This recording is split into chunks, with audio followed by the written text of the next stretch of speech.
and I also have Maggie also here. We both are the co-founders of Mandram. This is a new dialogue series that we have been talking about for quite some time, and it has taken us quite some time to get to where we are today. Uh, it's a topic that is deeply social and it's also deeply personal. It's a quest to make sense of what's happening around us. In Mandram, we typically do our events in Tamil or in our native languages. So this is going to be a little bit of a change where we're going to do this in English. Uh, but I guess the topic is such that that requires both an inside out view and an outside in view. So I'm very, very delighted to have Francis Laleman here. Uh, so Thank you, Vic. Francis, I'm delighted to be here too. my pleasure, Francis. I must maybe give a brief introduction, but although I know that many of you who are going to be tuning in for this would probably wouldn't demand an introduction for Francis. But nevertheless, I've been following Francis' work for almost for many years now, but we never got a chance to talk. And somewhere when we started having this dialogue, we realized that this is. I mean, we started talking about this dialogue, and I was telling Maggie that we should really start kick this off. And the first choice for me was you. Uh, and for various reasons that I'll probably bring that up, uh, and so that way I'm very, very excited to kickstart this dialogue here today, Francis. That's mutual. Thank you. So I mean, I don't want to go the usual route of spelling out a long introduction for the guest and then setting the context there. Given a topic that is extremely both political and personal, I would really love to start off with this question, Francis. I know you've had a very long journey and an incredible 4 decades of learning that straddles across different domains, be it history, be it literature, and you've also straddled different cultures. Uh, if I were to really ask Francis Laleman where is he from, what would Francis reply? I'm from Mother Earth. That would be my most straightforward reply. Yeah, I can't link myself to either a country or a nation. That would be my general stand. Maybe that's a good way to launch ourselves into this topic. If you ask me, uh, a country like the territory is merely a political construct, and it's temporary. Borders are decided upon by politics, and they last for a while, and then they change, So it would be foolish for us to identify ourselves with regard to a construct that was made by someone else, and that has nothing to do with us, And then the concept of nation, well, where boundaries and borders are political constructs, I think nations are actually political inventions. So I would say I would hesitate to define myself by either of the two. I know you had mentioned that we're going to talk about petty matters of identity and nationalism. So I Yeah, I almost put the question mark next to the word petty. I don't know if they're petty. yeah. So I can totally relate with your spirit. I'll probably spell out a little bit more on why we invited Francis for this dialogue there. When I come across your works of in all kinds, of your association with Urdu, of your beautiful exploration of Muhammad Iqbal's works, or or whether it is about what you've explored in terms of today, in terms of learning and teaching Sanskrit, there is a certain sense of rasa that gets very evoked in the work that you do, which to me deeply resonates with an Indian spirit. And at the same time, you are somebody who's not in from the geography and from the soil in terms of there. So I think it brings a very interesting dynamic in terms of exploring a question of in this personal quest of understanding India.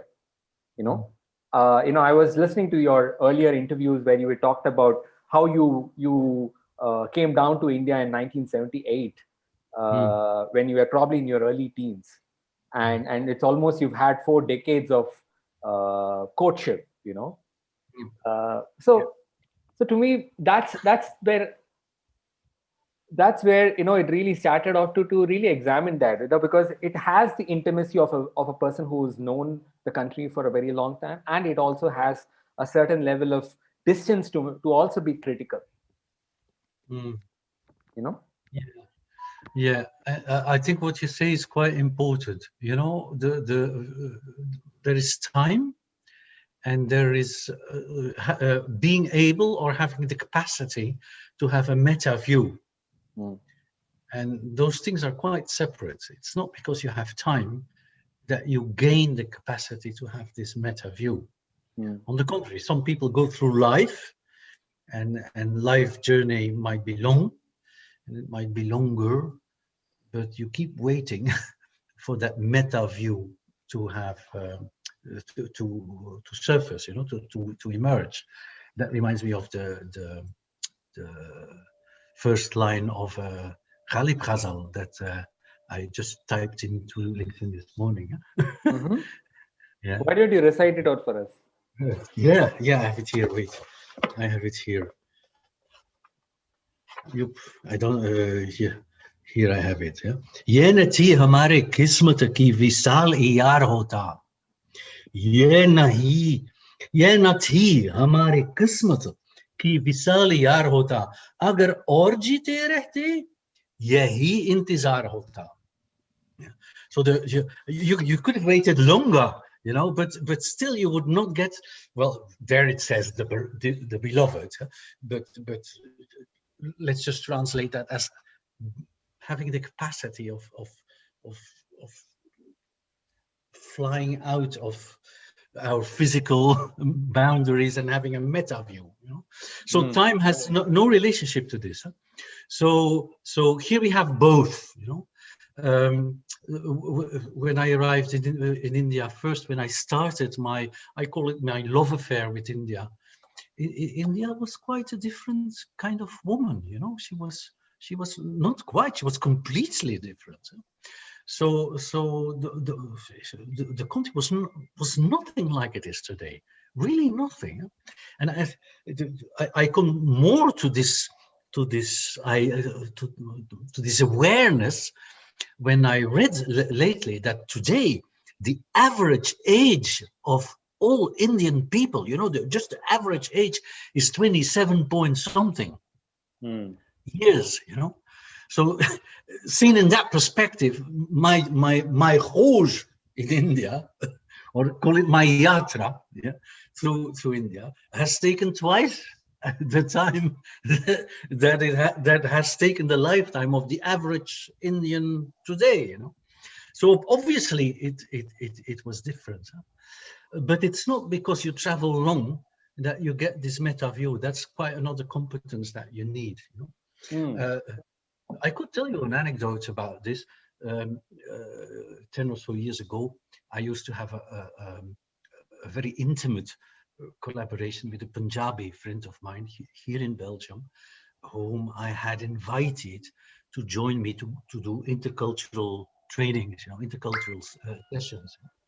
And it was a lovely time. We spent every day going to client and speaking, and we spent time on the train, and we learned so much from one another. She, as a Punjabi woman living an expat life, an NRI life, yeah, here in Europe, and I being the India student, mhm, But then whenever we would give workshops, I would have to remind her all the time that she needed to let go of being Indian. Hmm. You see what I mean? You need to open up. There needs to be a crack in the head. Usually they say there's the crack in the head where the light gets in. Where there's also the crack in the head where certain parts of your identity can fly out. Hmm. And that permits you to see it to see it with perspective, Hmm. Hmm. without meaning any harm. Hmm. Hmm. No, I mean, We need a crack in our head, Vinky. yeah, I'm just examining what that crack in the head would really look like in today, because far from the demure woman whom you met in the 70s, today the India who is of the age of 27, as you were pointing out, is fairly angry uh, with respect to reclaiming one's own identity. There Mm, are I mean, as I had mentioned in our conversation preceding that, is there is a politics of colonization, and there is a politics ongoing politics of decolonization, mhm, and that is process is really now unfolding with a lot of anger, with a lot of resentment, and not all of this is unwarranted. There is a certain sense of anger of the traditions that we've lost, of the knowledge systems that we've lost, and at the same time, there is also this fear of what would this anger that has been stoked in very, very powerful ways could really do to us, and what would it mean for us in the future. And mm, so the question that I really would want to really engage with you in this dialogue is, how do we really make sense of this transition that is happening, right? mm, As like like you were talking about, interculturalism and all of that. Today we are also, in being born as an Indian, we are a child of two cultures, of the amorphous entity called the Indian culture. I mean, which it obviously defies attempts to define it in a very singular way. And there is also the culture that we have inherited, which was, or probably, to be much more honest, which was imposed on us by force by the British. mm, And it is the latter part of the culture is where most of us, at least when I look at the circles around me, around people who are also having similar questions, are all examining that past of that baggage, and that culture that we had, that was imposed on us on by force, and are now in a sense of dismantling some of those edifices of those culture, and trying to create a new edifice from the ground. yeah, you know yeah, yeah. I think I feel what you're getting at. Yeah, let us first think a little bit of the word imposition, hmm where you say that part of your identity is imposed by an outside force. Yeah. hmm That might very well be the case, but just do not forget, Venki, that you do not need Macaulay to be the Indo-Anglian or in or Anglo-Indian or Indo-Anglian that you are. You okay, but you do not need Macaulay for that, and neither do I need any guru in order to be the Euro-Indian that I might be, or Indo-European that I might be. The- You know, it's maybe it's too easy to um, let ourselves be identified by, or let ourselves be circumscribed by the external imposition that is uh, communally felt by the group of people, by the community, uh, by the group of people around us. So let me give you an example. You have called this dialogue écrouge, yeah? Of course, this reminds us of this, huh? Mm, This is where you started from, huh? It's the cause of India, yeah. But now, the Nehru who wrote this little book that I bought in, oh my God, in 1979. Yeah, yeah. The author of this little book wrote this book in prison. mm, It was a prison venture. So the discovery of the self, or the discovery of the history of the self, actually this was more like a rediscovery, yeah? uh, um, of the self, you know. But that happened within the imposition. It's not because there is an imposition of something that we necessarily need to let ourselves be identified by that imposition. Now, I know and I do realize very well that many will, particularly today, many will say, okay, but Mr. Nehru, he was just more British than all the Britishers put together. I, I know that, but away from this caveat that I admit, you know, the idea is that it's too easy, you know, to let ourselves be identified by being imposed, because we are imposed upon by what happens in life.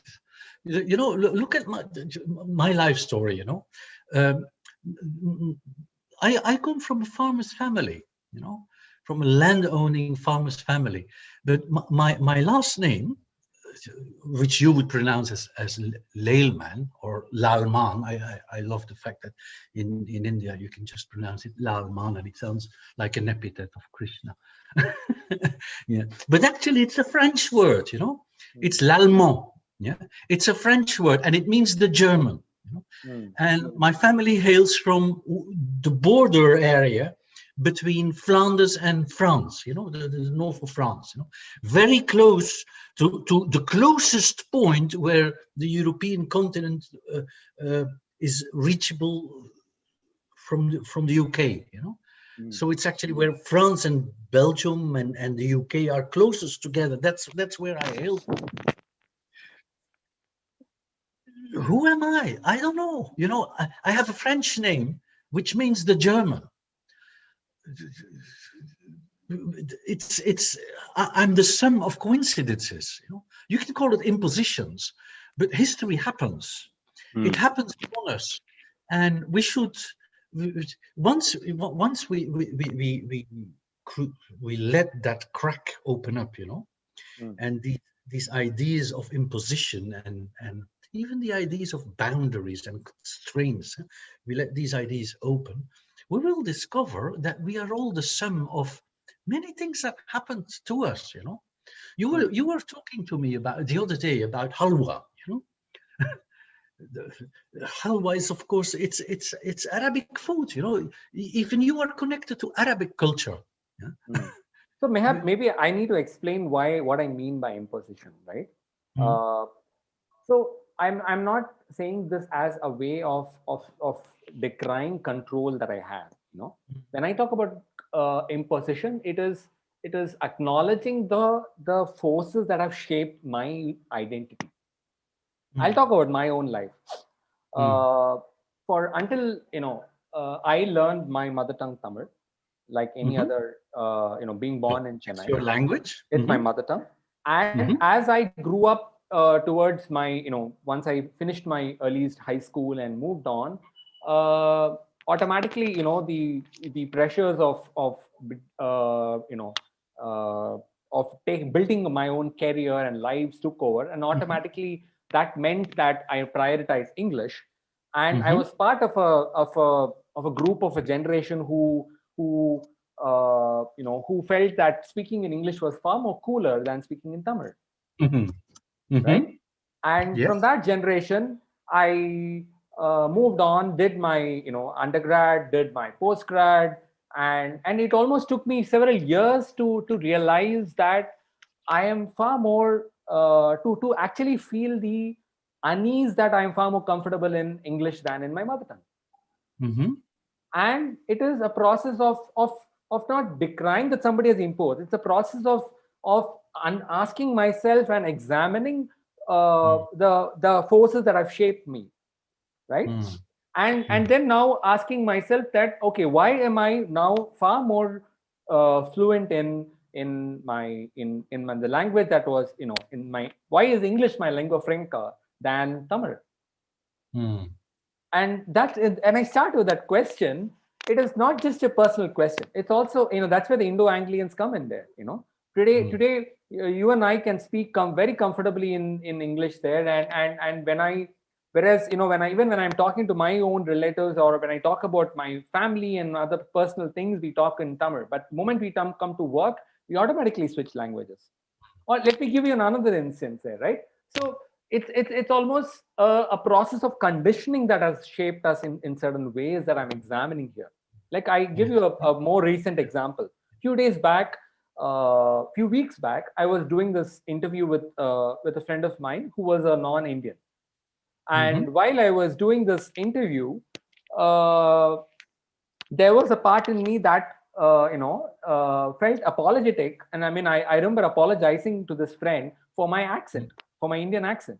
And immediately he asked me, why do you need to be apologetic about it? And immediately I caught myself saying, okay, yeah, that's interesting. So there are these very subtle psychological forces that have shaped, for a large vast majority of generations of my generation, who have been communicated, who have been told, who have been parented in ways to, to survive in a globalizing world. And now, as we come in our 30s, and when we examine this new world that's shaping, which is moving towards, like you mentioned the other day, to a deglobalized.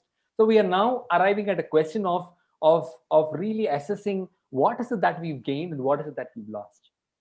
So it is in this context where I'm examining some of these questions there. And I think these are questions that are extremely important questions that are all people of my generation, people of, I mean, I'm not again discounting your gender, but, people are really asking these questions here today, in terms of what makes my identity, what makes the way that I've shaped, what makes these forces that have shaped the way that I have been shaped in today. Yeah, yeah. I, I, I would add two things here, Venki. First, when you spoke about conditioning, yeah, Hmm. of course we are all conditioned by circumstances out of our own control. Yeah, all of us. We speak English now. Yeah, this is conditioned by the fact that you speak English well enough, and I speak English well enough. Yeah. How is it possible that I speak English well enough? Well, because I've learned it in school. English is neither my mother tongue. Yeah, uh, uh, I've learned it in school at a much later age than you. So actually, your English conditioning is better than my English condition. But we have together the joint condition that we can converse in this language. Yeah, conditioning will keep happening. Look at what happened in 2020. All of a sudden, there is this corona weltschmerz, yeah, this corona disaster that befalls on us. And we are conditioned by all that. You have a young child. I am blessed with a teenage daughter for the moment as well, and she is at the age that what is happening now will be conditioning her identity quite thoroughly for the rest of her life. For the rest of her life, just like I remember, this the summer of love in 1976. My daughter will be remembering 2020 as that weird year. It will define her every being. So conditioning will keep on happening. Why? Because everything keeps changing. In the 40 years that I have had my love affair with India, India has changed utterly. You know, she has turned over completely. Yeah, and that's quite normal. And even I, you know, but I understand very well the sense of loss. And that is my second point that I wanted to come to, having listened to what you said, is what do we gain and what did we lose? This was what you said. Huh? Of course we lose, you know, we lose all the time. Every day that you live longer, you lose something, you know. The moment we are born, we start losing. Change, but change keeps happening. And each time that you come to something else, there is the branch before that you miss out on, or that you lost, you know. Earlier on, it's just an anecdote that comes to my head. Uh, Many years ago, for many years, you know, I have been bringing clients to India and traveling around, and instead of me stipulating the program for everybody, and everybody had to follow the same routine, you know, I used to give people options. And I learned that giving people options is extremely difficult because people hesitate. People are in the unknown. They were European clients. Yeah, they have no idea about what to expect from India. You know, I would walk them to the heart of Hyderabad. You know, and under the Charminar, I would say, now you have free time, and you can do whatever you want. You, you, you can take an auto and you can let yourself drive to the side of the tombs, yeah, or you can go and make a tour through Hyderabad, or you can go anywhere you want, you know. But at 5 p.m. we'll back here. Yeah, and people had a tendency to follow me, to stay with me, you know. And when I urged people, why do you do that? Why don't you go out and explore for yourself? You know? The typical answer that people would give me is, we are afraid that we will miss out on what it is that you will be doing in the meantime. Mm. So the people are focused on what they will lose rather on what they can gain by exploring the unknown. Yeah. So of course we lose. Change happens upon us. Change conditions us in that way or another.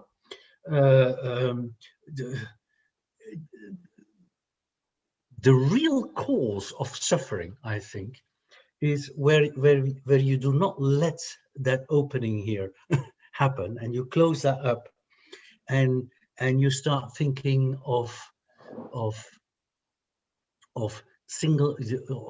single-mindedness, you know, a cultural or identitarian single-mindedness. You don't have to be either a Tamil or an Indo-Anglian. It's not either. It's or. You know, you don't have to be either. You know, the painful thing is that the word ekatvam is taken for the wrong kind of ekatvam. Ekatvam is, you can translate the word ekatvam as unity, yeah, as wholeness, but you can also translate the word ekatvam as singularity, just this and only this, you know, and that is where you lose.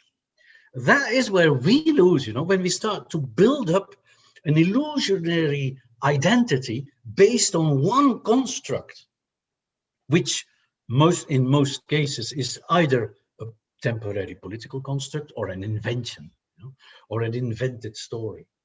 But it's this rooting. It's okay to root, you know, but this rooting should not happen in a bottle.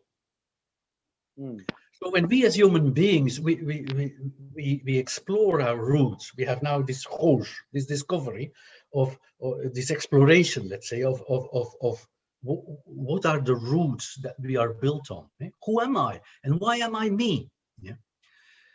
if my root is in a bottle, well, the plant will be singularly, truly, the plant that I am will it will be hard to water the plant, But if I break the bottle and I live literally on the shards of diversity, then my root system will go out, will go grow open, and I will become a huge banyan tree or a fig tree like the one I have here in front of my window, here just opposite me. I'm sitting actually almost in its shadow, a giant fig tree, because the roots have been opened up, and we live.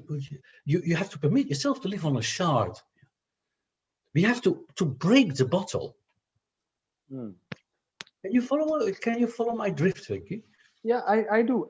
But let me sort of take this in a different route here. Uh, then I'm using the more of I here because to me a lot of these questions are from my inquiry there, Mm-hmm. and I'm somewhat confident that some of these questions are also could be relatable by those who are watching in and tuning into. Mm-hmm. So when in the early 2000s, when I was in my early teens, we were promised by the famous author who said that the world is flat, Thomas Friedman. Mm-hmm. And I remember, in the early, I was actually in my early college days, and that book was a sensation. We all finished that book in those very quickly, and it was a phase where we all dreamed of a country where, coming from I was born in a Brahmin family, and which came with its own ways of in the way it has shaped me. And from there, when I was introduced to the initial stirrings of a globalized world, it had its heady sense of intoxication. It promised us of a world where the world is flat and the world would commingle, and it would dream of a world that both, we were promised that when the advent of liberalization, privatization, and globalization, the world would be a melting pot of cultures. 20 years down the line, today, that promise seems to have faltered. We are as much as our technologies have exponentially brought us together, our minds are furthermore parochially, entrapped in. And so today, when I look at this whole cycle, and I am actually, I find myself now almost searching myself in the way direction that is opposite of globalization, Yeah. where I'm trying to find out what my roots Everybody are. is. Sorry. Mhm. Everybody is. Yeah. So when I'm searching my No. roots are, I almost see two polarities here. Mm. One is the polarity of the globalized world in which we inhabit multiple identities, in which we are spread out like the banyan tree that you're talking about, and in which the all cultures have commingled and have created a beautiful a dhari that is woven with and whose warp and woof are made up of various strands of cultures. And on the other end, there is the singular identity of what one's roots are. Today, Mm. it is almost, I almost see myself in the center and really examining both sides of these picture, of these polarities here. At one end, there is a risk of this multi-pluralistic identity could, almost being rootless, in its quest to identify multiple various roots and the different weaves. There is a risk of being rootless, and at the other end, there is a risk of almost being parochially identified with one particular, like you said, it is the roots are getting trapped in the bottle. So I am asking this question standing at the middle and really examining both sides here, because today, if I look at the march of time, it has shown me both the one end of this polarity and shown me the other end. And so for many people of our generation, there, I know you've spent a longer time here on earth, and also you've explored India far deeper perhaps than I have done.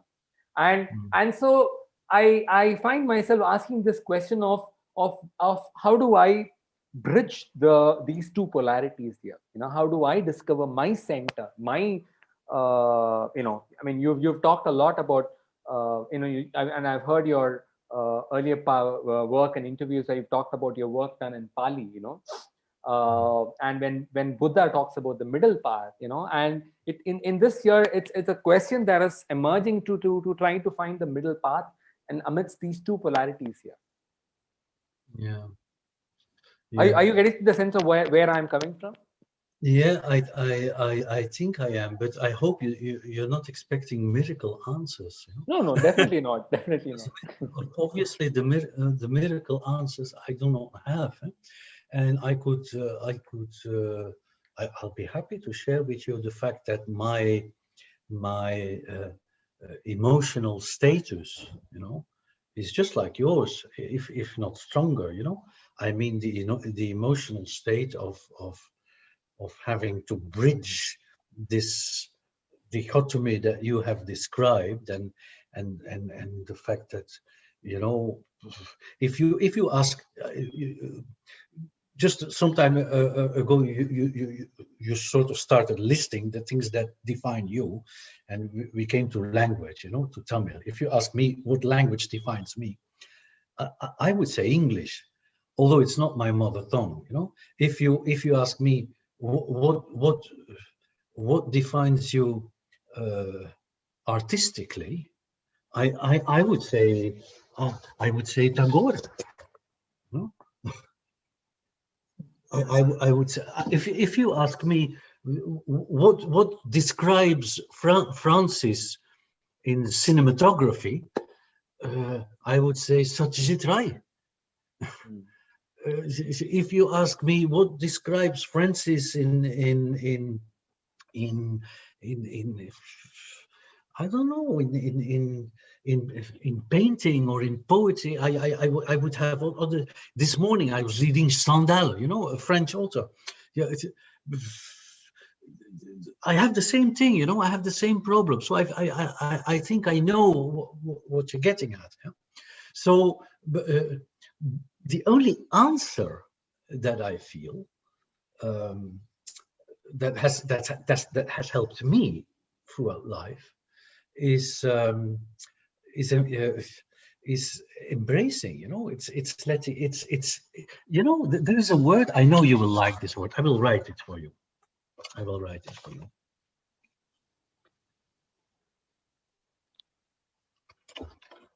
Yeah, I know you will like this word. Jigyasa. Indeed. Yeah. That's the key word. That's the name of my consulting firm.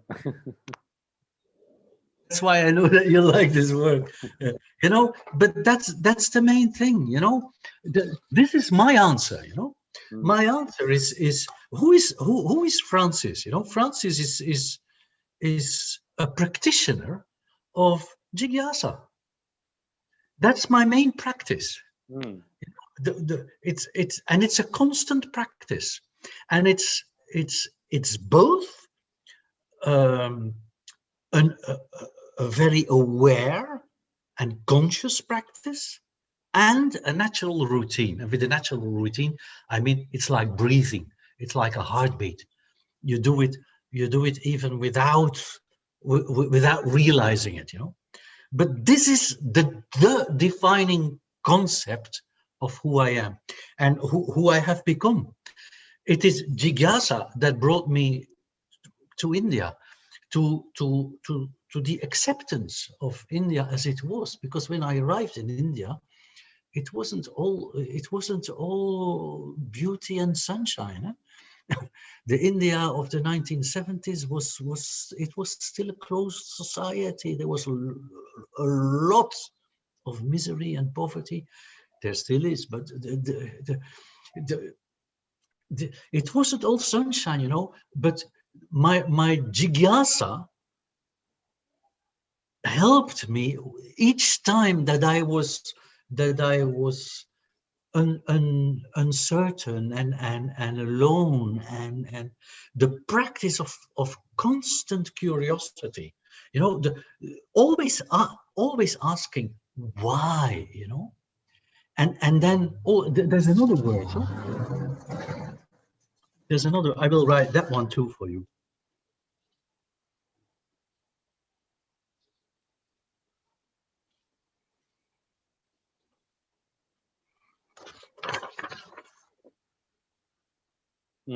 Doubt. Exactly.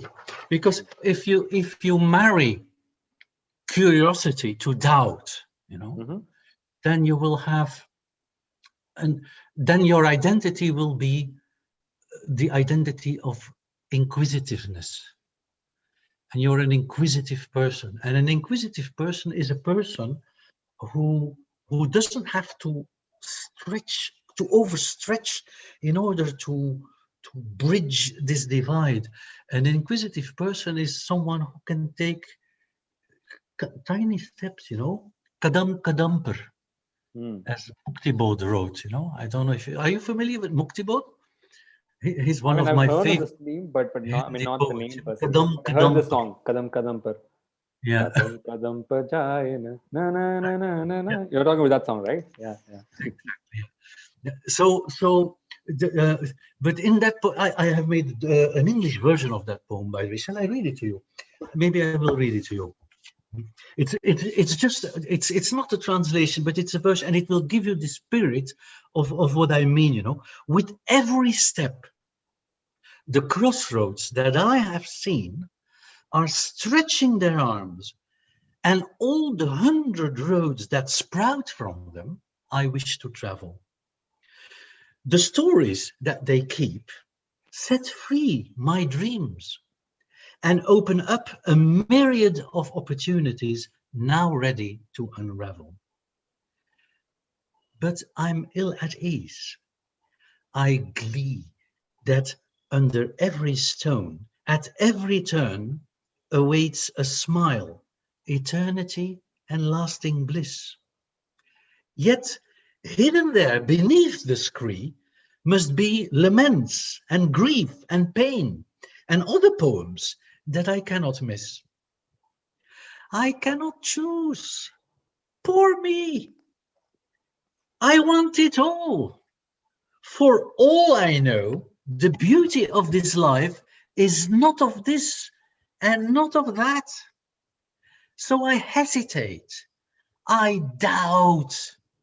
I wail. I make a plea to set me of this crossroads free, to stop me at the door and let me be in peace exactly where I'm at. But I cannot. I have to go. Mm. So there you have it, you know, the kadam kadamper. At every step you practice this inquisitiveness. You know? And then this has permitted me in my life, Venki, to pick up all these shards, you know, to pick up Tagore, to pick up Satyajit Ray, to pick up happiness from conversations I've had on the road while traveling on foot in Bihar, you know, conversations I had with the destitute, with the poor, with the downtrodden, you know, seeing smiles on their lips, asking myself, how can it be that these people seem to be happy? Mm. Express happiness, you know. I have been picking up all this. I have been picking up English literature. I have been picking up Nehru's discovery of India. I have been picking up, you know, Peter Brook's Mahabharat.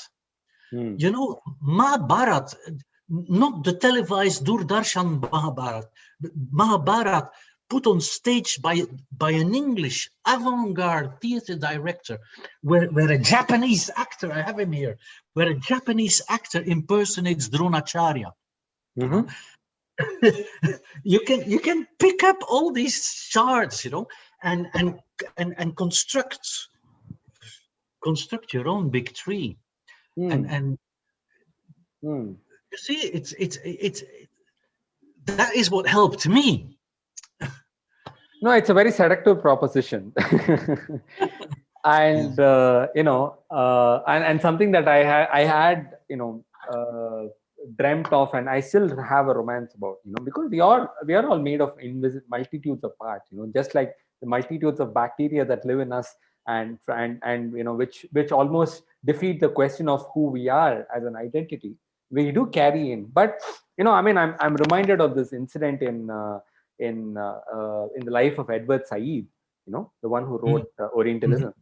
mm, In his I was reading this book. I was reading this book by uh, Pawan Varma, the Becoming Indian, where mm, I he have, yeah. where he sort of talks about Edward Said's last moment of life, where he quotes Edward Said saying that, in his last moments of death, he almost began to wonder and have an existential dilemma as to where does he belong. Does he belong to the world of Arabs, or to the world of English? And I mean, when I hear you say, I feel like asking you that, have you in your moments, when in perhaps in some dark moments, have you wondered where do you are from, and where have you belonged to? Uh, yes, but these moments are also embraceable. Mm, Yeah, sure, you have these moments, and the feeling of loss is such a dangerous beast that might befall on you, the idea that you have lost things. And me too, I have lost so much, I I I have lost the best part of my ancestral culture. mm, It is a fact, and then I would look at the picture gallery here in the corridor of this house, where I see my ancestors, my grandfathers, my great grandfathers, and just imagine, your grandfather, Venki, wherever he was born, he was not born in the country in which you live now. mm, The country did not exist. The same goes for my great grandfather. My great grandfather was born in while this country did not exist. So there was something else, and that else we have lost. You all we lose on the way, and of course I I how to say, of course I have to allow myself the space to mourn these losses, mhm. because if you do not allow yourself the space to mourn the losses will remain undigested. Mm, It is the same thing is described when a family member passes away. You, you need the time to mentally take leave. mm, If you do not took the time to mentally take leave, yeah, you will feel that as an utter reason for pain for the rest of your life. no, Like I was in that case, when the moment that my father passed away, God save his soul, yeah, that was in 1998. mhm, At that very moment, I was in Ladakh, standing on the top of the Marangla. I found that out later because in those days in Ladakh there was no mobile connection, so nobody could tell me what happened. I had just climbed this very uh, demanding mountain pass, and when uh, with sheer out of breathness, at last reached the saddle of the Marangla, mhm, from where you can see all the way into China.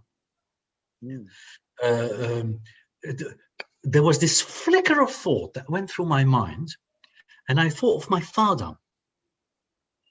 And I had a companion with me, And I told my companion, I am thinking of my father here. How weird is this?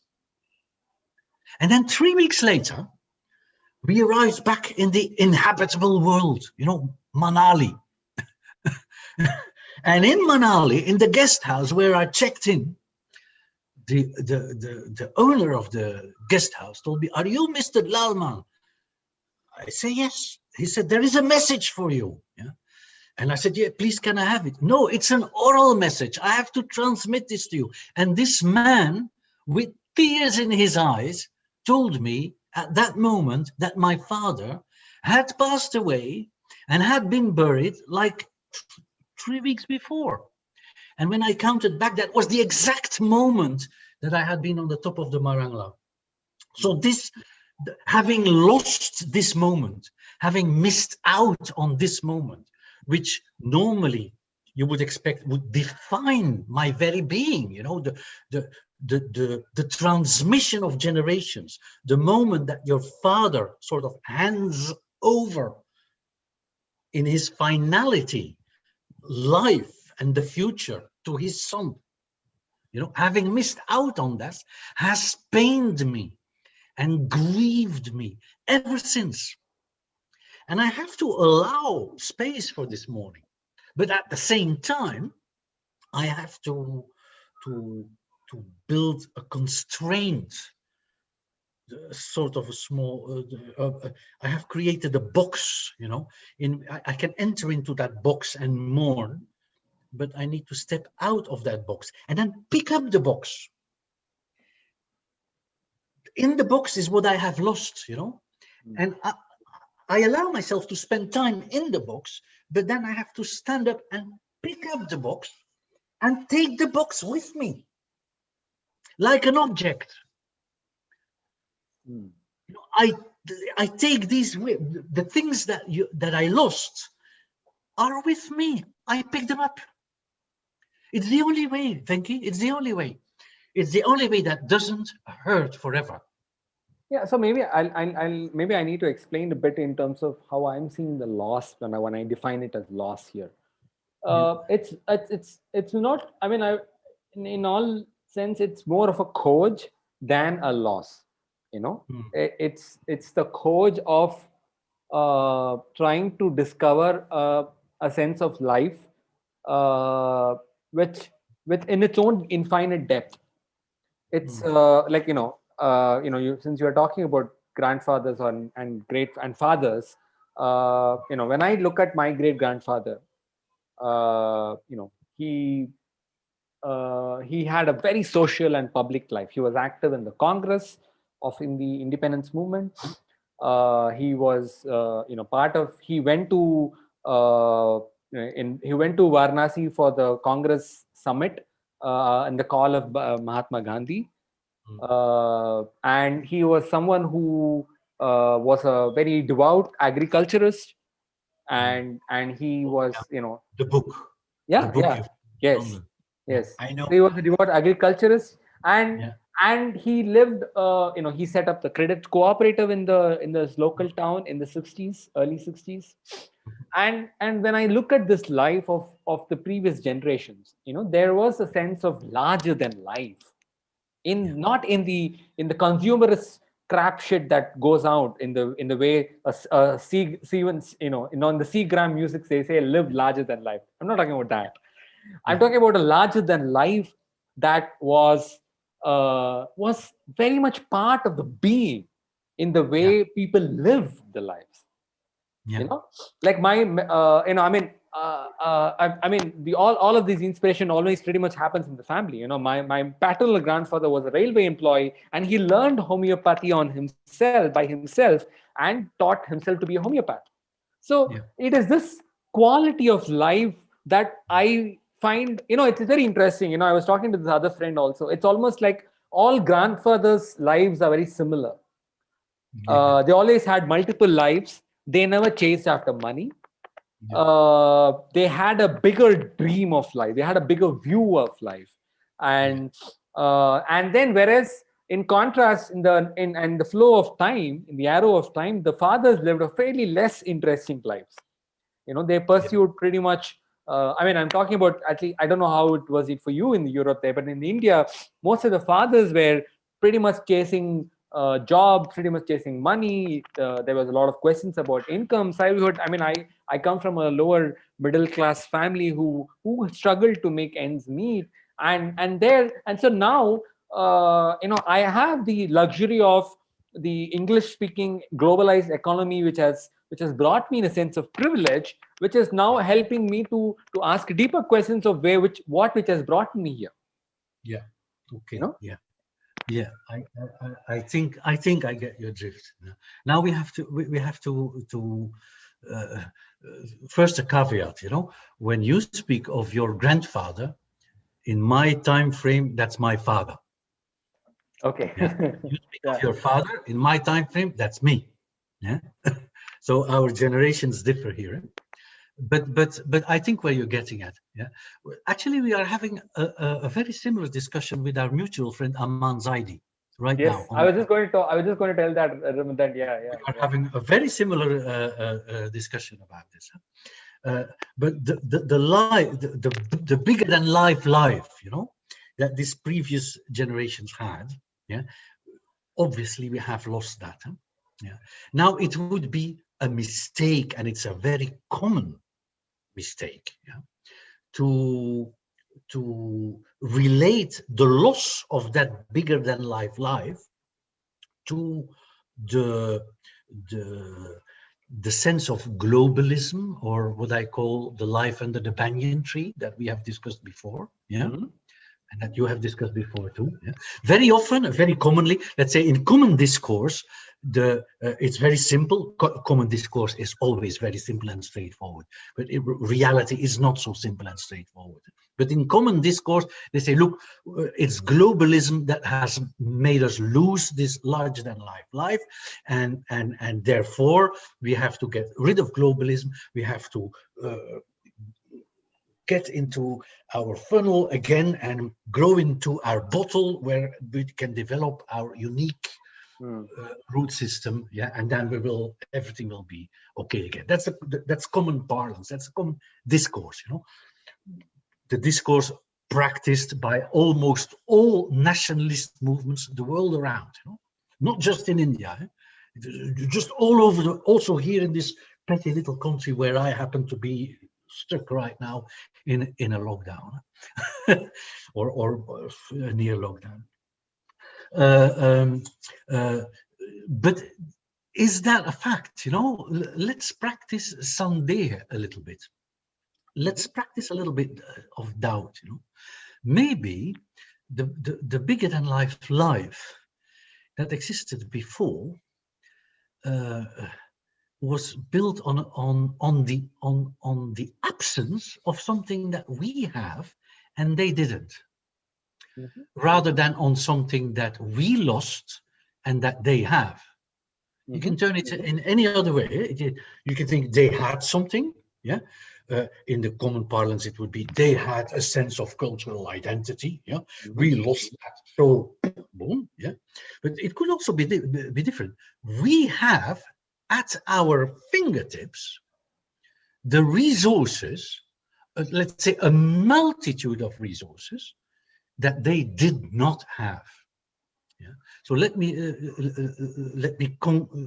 get more concrete. When my father wrote, he would sit behind his desk, ramming on his Olympia typewriter, yeah, smoking his cigar. I would, as a small boy, hesitate to open the door of his office because I could hardly see my father sit there in the far distance, in a gigantic cloud of blue smoke, on his typewriter. There was in the house, there was one telephone line placed in a spot from where my father could conveniently not even hear the ringing. Mhm. So when he wrote, he would focus. He would live his large. When he had to look for data, yeah, he would need to make a list, and even I did that when I was at university. I had these small pieces of paper. I'm sorry, there's another one here. A small piece of paper, and I would write in a meticulously small handwriting all the things that I needed to go to find out in the library. Mm. And then this piece of paper, I would fold it and put it in a pocket somewhere. And then one day, at the end of the month, I would go to university town, Ghent in my case, and I would visit the book tower. That's how it was called in common parlance. And I would do research all day with my small. I need to look out this. I need to look for this. And then we could go home and we would be focused again. Whereas now we have all these resources. And these resources are continuously speaking to us. Mm-hmm. Like today, I've had a chat with you, Venki. I've had a chat with our mutual friend, Alman. I've had a chat with at least 20 people already today. If I would have used all this time to live my bigger than life, it would have been good. The thing is, I have spent my entire time talking and conversing with people with whom I agree. Mm. So all these resources have helped me to create this bottle in which my root system is safely protected in its own small little container. And this is where the whole global movement of, this back to the one rootedness comes from, because all these resources that are at our disposal actually help us to only get confirmed in the opinions and the ideas and the conversations that we already have and like. Mm. I'm just looking into my own soul, and I'm sure that many people who watch our conversation right now will agree. When people start trolling me on the internet, Mm-hmm. I just block them. How many of us are ready to openly go into a discourse with not like-minded people? So, in the old, in the previous time, I would pick up any book. I'm just taking any book here, and this book would bring me to another world, and I would take that book home safely, and in my own safe space here, I would discover about the art of Amrita Shergill. Which, by the way, is of course one of my favorite recent Indian artists. But I don't have to agree with her. I have spent money on the book, so as a normal economical reflex, I would want return on investment, and I will read this book. Even if I read here that she would have had sympathies for, I'm saying anything, for a fascist. She's not, for all purposes, she's not. But even if I would read anything here that would be shockingly in disagreement with how I feel, I would still continue reading the book, and I would maybe spend a week reading this book. I would spend a week of my life with Amrita Shergill. But now, with the resources that we have now, if somebody in a conversation, if I post something on LinkedIn and somebody commands with something that I say, oh my God, I don't want this in my thread, I delete it. It's done. It's gone. And I keep reconfirming myself into my belief system, and so does everybody else. And I can tell you, I can really honestly tell you this. This is like a public, but very, Really? I'm saying very private, confession, but a family member of mine, a close family member of mine, uh, uh, who is in favor of all these ultra nationalist, we would call it ultra rightist doctrines, Mhm. uh, keeps sending me these things on WhatsApp. And this person, he was the only one of that ideology that I would be in contact with. Mhm. And recently I thought, oh, each time I get something like that, I feel a little bit bad, And then I remembered the Mangala Sutta, one of my favorite Buddhist texts, the Sutta of the great blessings. And in one of the first verses of the Mangala Sutta, it says, what is the greatest blessing, Vinky? It's to be surrounded by kind people whom you can trust and who speak like you and feel like you and who could be your mirror image. That is the greatest blessing. And this is a great truth, because that is a blessing. That is what keeps your mind at peace. So what did I do? I sent that family member a small note on WhatsApp, and I said, look, please don't send me anything anymore. If you insist on sending me a video, let it be a video of your children or grandchildren or a family things, but don't share anything else with me anymore. Mm. It's easy, and this is why all of us all over the world are now like, Getting insular. yeah, getting insular, and this is why all most of the terrible things that are happening today in the world are this, it's because the resources that we have permit us to block out a public discourse that would force us to practice jignasa and sandeha, to practice curiosity and doubt. All we I, get is affirmation. All we get is affirmation. mm. Yeah, I mean, and I think they are very beautiful polar opposites. It's that kind of complement each other very well. Be both be Jigyasa or Sandesh. Uh, you know, Look, this there is. conversation has gone in a different trajectory than I had originally planned in. But I'm Oh, so glad. But I'm so glad we. are you familiar with Gauri Lankesh? Yeah, I have read her a bit in the past. Yes. When Gauri Lankesh was killed, even her closest family members didn't know why this happened.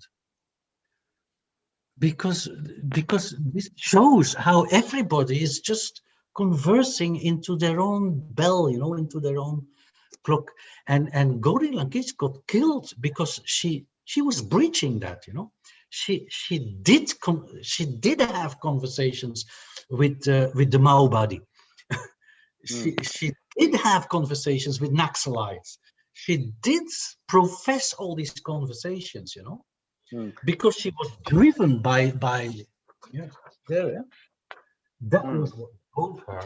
Yeah, I mean, I have read some parts of her, and I felt they were fair to militant to my to my sort of taste there.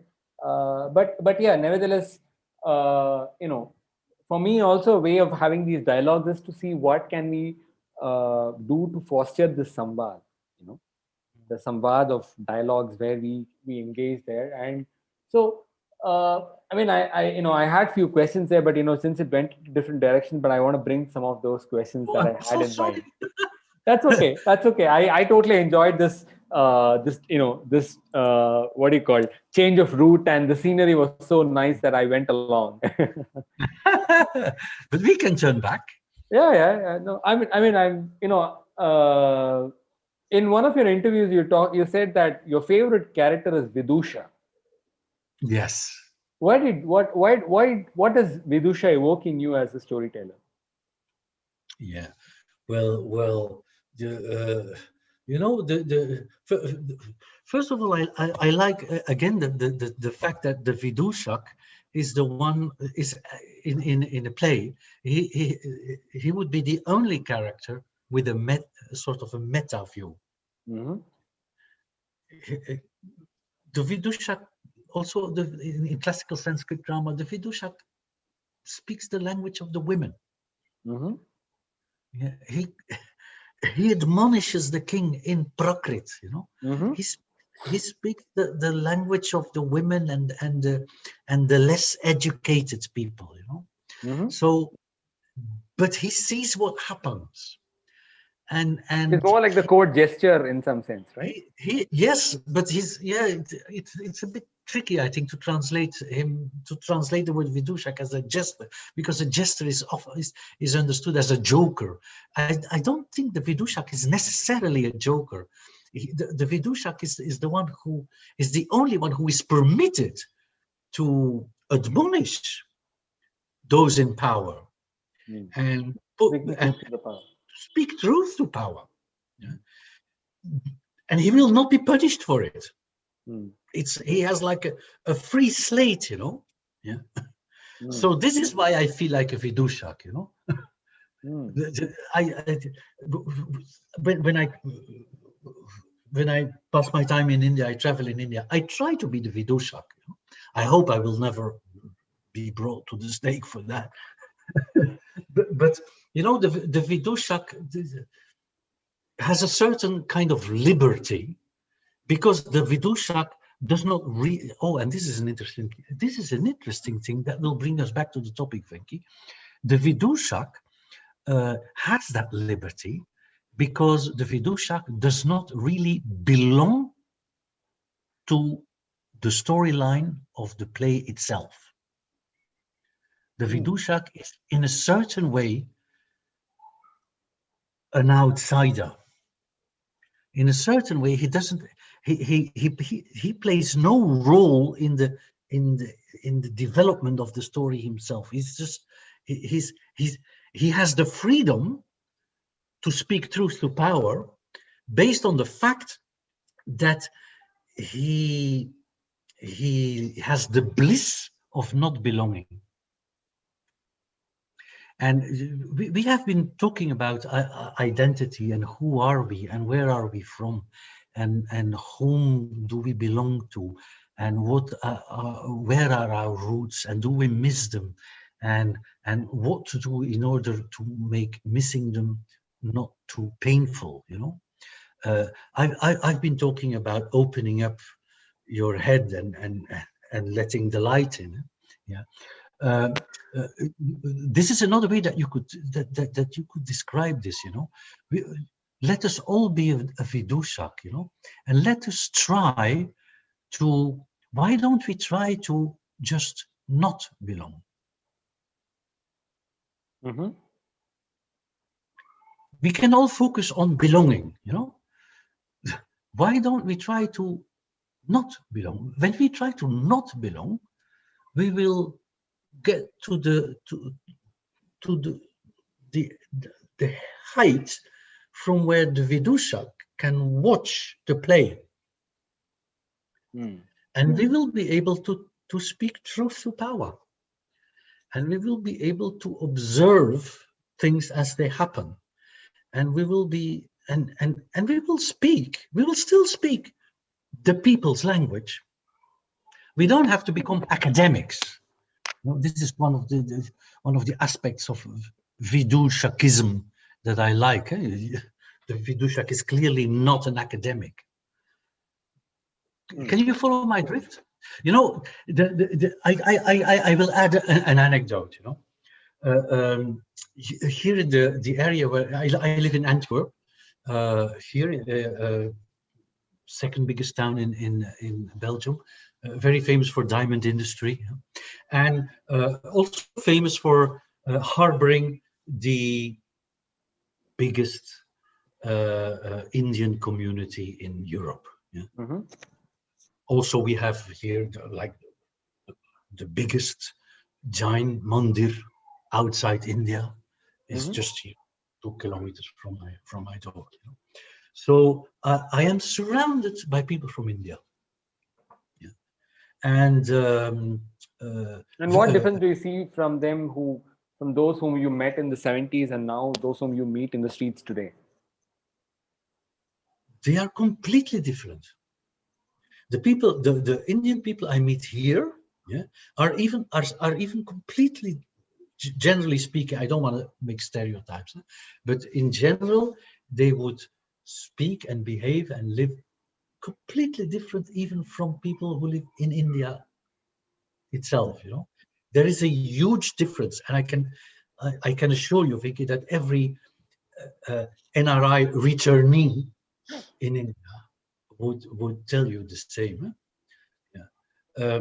But what I wanted to say is that sometimes I stand at the bus stop, and I would talk to Indian neighbors, and I would complain about the pettiness of Belgian politics, for instance. Or right now, uh, uh, almost nobody is outside. There is a corona alert like never heard of.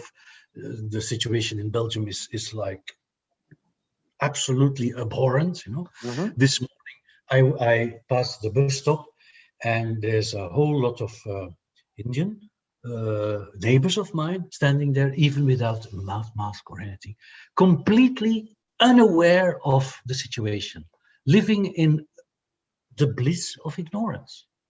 Yeah, yeah. And this bliss of it's a bliss. It's a blessing. It's weird, but ignorance can be a blessing, because that permits them to lead a very happy life, a free life, unbounded by the obligations that come with belonging. Think of that. Belonging brings obligations. Belonging is not at all so liberating as many nationalist theorists would like to tell you. Belonging. I'm sorry. Sorry, no, I was just, I'm not saying belonging in a sense of,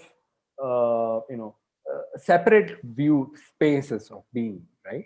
To me, when I look at belonging and not belonging, to me it is what evokes to me is an image of actually, taking the dip in Ganga.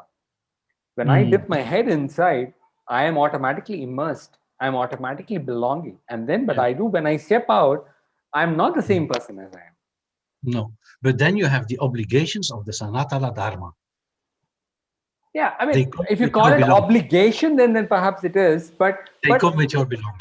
uh, it's a certain sense of. What I'm trying to probably get at is belonging is need not always be seen as a burden. Mhm. You No, know. of course not. Of course not. It's not seen as a burden. No, of course not. Yeah, but that's part of the point I'm making. It's not seen as a burden at all, and it doesn't have to be seen as a burden. But it doesn't liberate you from a set of cultural obligations that have to do with Rishta and family and Gotra and Varna and Jati and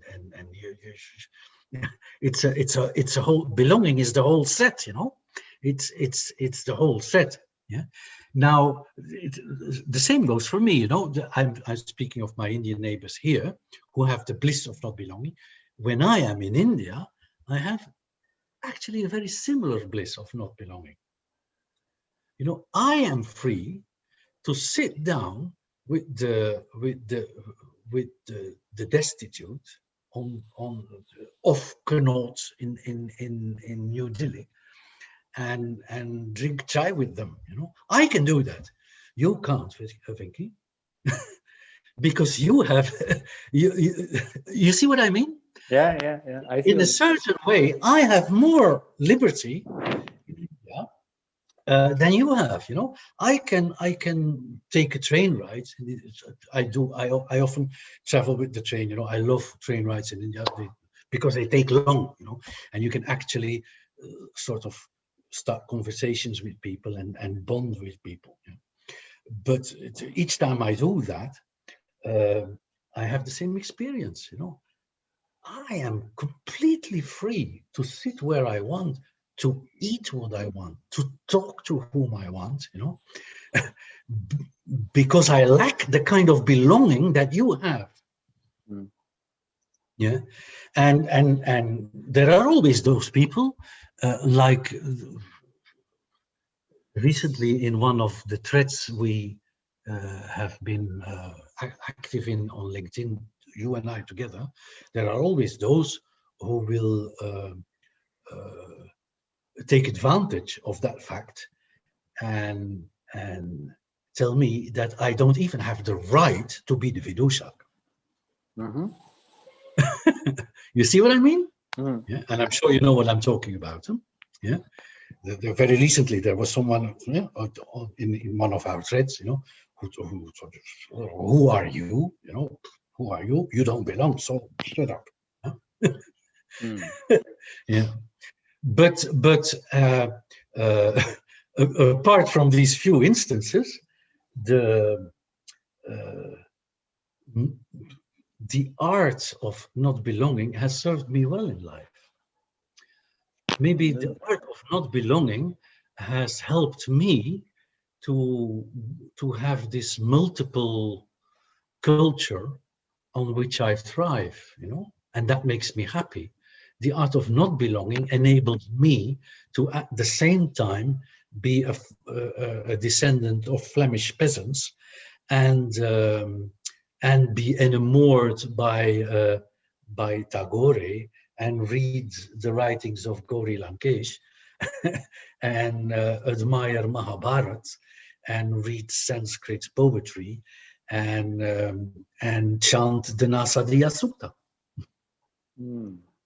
It's very interesting that a conversation that was on patriotism and on nationalism and on identity of being an Indian ends up with the joys of not belonging. It's very interesting, that, I mean, it's almost like,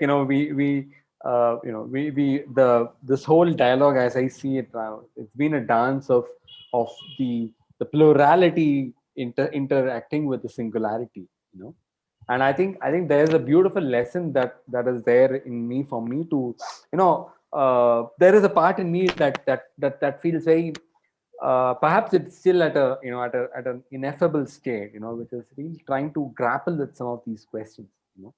It's, because we all have grown up in a certain kind of way, and now when we look back and we reflect, uh, we ask ourselves, how has this journey been, and how do I make sense of it? And automatically, obviously, when I ask it, like the saying goes, you don't step into the river twice. The river in which I immersed in and I have come out now are very different, and so it's a sort of a way of engaging with these questions, to really try to see, where does this coach can take me to. Where do you think it can take you, the course? I don't know. I'm just curious there, and I've been, sort of exploring some of these questions in ways that just go beyond intellectual curiosities there. But so I don't Isn't know. what is the idea? You speak of taking a dip in River Ganga, for instance. Yeah. Now, is the idea that you would follow River Ganga upstream, or would you go with the water and follow River Ganga downstream? And I mean, and if you wonder whether I mean this metaphorically or symbolically, I do both. Yeah, I understand. I understand. I see. There is obviously the quest. It both ways. I mean, if I were to really be honest, because you can't go on flights of upstream without having your roots on the downstream, without having Mm, your feet on the downstream. mm, So it is a quest of of the entire experience. I have been fortunate to travel around the Rishikesh and those areas where when it has come from the upstream there, and there is an incredible sense of plurality there in terms of the tributaries and taking shapes and going in places that are they don't respect any boundaries of ours, right? Mm. So but there is a certain sense of a belonging that is there in it, which is which is equally, it is equally of the entire human race, and but equally also of the person who is from this soil. Yeah. So somewhere And it is these uh, how do I put it? It's somewhere in these contradictions, or in these polarities, or in these complementarities, where these are existing in between. So mm, uh, you know that's sorry. So you were saying something. yeah. I was thinking of the river and the roots that you say and the plurality, I'm thinking of in an iconographical sense. If you would look at the map of the river system of Ganga, and I'm sure that you know much more about this than I do, you having an interest in, in agriculture, etc. I'm sure you have a better view on how it would look like. But I'm pretty sure, or I guess, that if you would look at the river system of any river, but let's take Ganga as an example, you would find that people tend to look for this one source of Ganga, Mm-hmm. and this one source of Ganga will then is being sought in one particular place in the Himalaya. Mm. But I think you know just as much as I do that there is no such thing as one source of Ganga. Mm. Ganga is a, an amalgamation of hundreds of streams and flows, Mm. and the one that we take as the source of Ganga, it's just a convention. It's just that you and I and some geographers and some maybe politicians have decided that this is the source of Ganga. But it could be any of the other points of the other streams. Yeah? We speak of Ganga and its side rivers. But Mm. why is not one of these so-called side rivers Ganga? Mm. I see what There's, you're saying. Yeah. yeah? So there is not one source of the system. It's, as you said, it's multiple. Yeah, Mm. it's and then I try to imagine this as a drawing. So you have Mhm. these multiple sources on top, and then you have the big river. The big broad river that passes through the Ganga basin. And passes alongside Patna and comes to Banarasi, and then goes on. And when it ends up in the Bengal Gulf, it's like a mirror image of where it started. Mm. Mm. It Mm. again opens up in a delta, and it again has multiple ways of going somewhere. It's a multiplicity of water and as broad as, I don't know, maybe it's maybe 400-500 kilometers broad, the entire Ganga delta system. It's all over Bangladesh. Yeah. Mhm. So where we are now, and what the quest, the course that we are practicing now, is just that temporary phase where all these waters are in that one river. Yeah. And we since we are in this only single river, we imagine that it has always been one river and that it's only going to one goal. But this imagination, this imaginary view, is an illusion. It has not always been one river. You and I know scientifically, geographically speaking, Mm. it, the river has emerged from a multitude. Yeah, Mm. and we know it will return to a multitude. We just happen to be in that phase where the river is a singularity. Yeah, I think it's a very beautiful metaphor of lives that have also come in multiplicity and go in and in the end towards the void. And I think that's a on that note. It also beautifully sums up this whole dialogue that we are having right now in terms of, do we celebrate the uh, you know do we celebrate the singularity of the spirit that is brought in its multitude forms, or do we celebrate the diversity of the forms that are coming there? So in that way, I think it's been a beautiful question. I think it's a it's an extremely poignant conversation for me to reflect on this tension between this singularity and this plurality. So thank you very much, Francis, for It was taking a time. great pleasure, Frankie.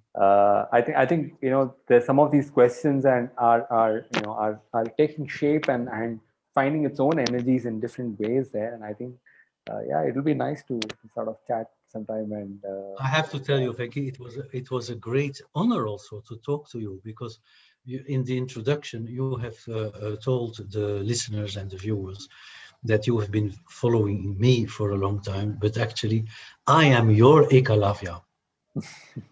you're too You know, kind. it's me who has been following you all that time. You representing that a certain spirit of India that that embraces all the opportunities and possibilities uh, for a brilliant future. Yeah, because you belong to. I'm certain, quite certain that you belong to that generation that will come to see that we are just in the illusion of thinking that it's just one river. And you are the one who has this broad, who is aware of this broad source system and will return to this broad delta. You know? So it has been my honor and my pleasure, Frankie. Thank you. I think may we all discover this deeper source in its in its singular ways and in its infinite manifested ways. And thank you very much for taking this time, and those who are tuned in, and I hope it was of some beauty and of some rasa, of some it helped you answer some questions there. Feel free to post any comments there, and we hope to continue the Bharat Khoj series more. And with this, we'll close the stream for now. I will be there each time Thank you. Thank you. in the audience. Thank you. Namaskar.